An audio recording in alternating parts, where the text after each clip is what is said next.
Las mujeres que integran el gabinete del presidente Andrés Manuel López Obrador, encabezadas por la secretaria de Gobernación Olga Sánchez Cordero, hicieron un recuento de las políticas que la actual administración ha implementado para proteger y empoderar a las mujeres. Destacaron que el actual gobierno tiene la intención de integrar a las mujeres en la toma de decisiones.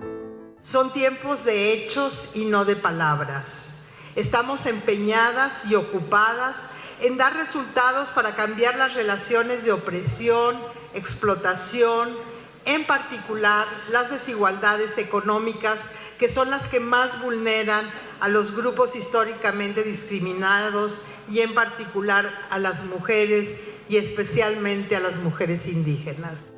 Entre las acciones que se informaron se encuentran la creación de protocolos para la atención y sanción al acoso sexual, la creación del primer código de conducta con perspectiva de género para funcionarios públicos, la pensión para el bienestar de adultos mayores que llega a 4 millones de mujeres, incorporación de trabajadoras del hogar al Instituto Mexicano del Seguro Social,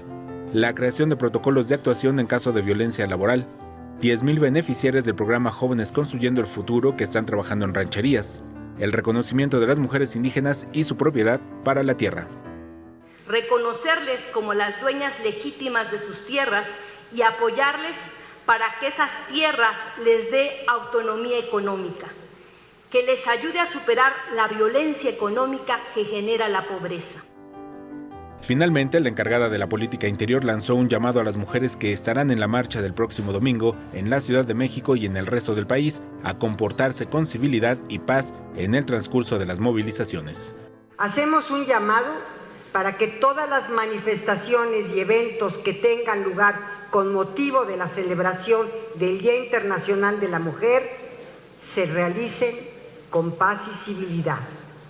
Y estaremos atentas para que las policías de todo el país respeten irrestrictamente el derecho de la manifestación y salvaguarden a quienes en ellas participen. Imágenes: Javier Martínez, información y voz: Alberto Álvarez Santana, 21 Noticias.